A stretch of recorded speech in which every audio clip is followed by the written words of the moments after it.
திருச்சி சிறப்பு முகாம் கதவுகளை உடைத்து சேதப்படுத்திய வெளிநாட்டவர் மீது வழக்கு பதிவு.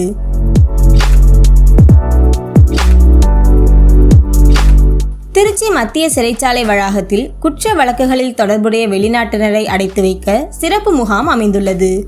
அங்கு சட்டவிரோதமாக நம் நாட்டிற்குள் குடியேறியவர்கள், விசா காலம் முடிந்த பின்னரும் இந்தியாவில் தங்கியிருந்தவர்கள், போலியான பாஸ்போர்ட் வைத்திருந்தவர்கள், போதைப்பொருள் கடத்தல் மற்றும் விற்பனை செய்தல் உள்ளிட்ட குற்றச்சம்பவங்களில் ஈடுபட்ட 100க்கும் மேற்பட்ட வெளிநாட்டவர்களை அடைத்து வைக்கப்பட்டுள்ளனர்.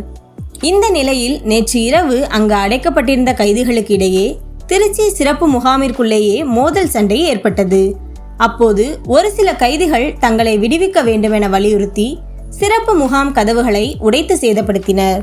இந்த நிலையில் அங்கு நேரில் சென்ற மாவட்ட ஆட்சியர் சரவணன் மற்றும் மாநகர காவல் ஆணையர் காமினி ஆகியோர் விசாரணை நடத்தினர்.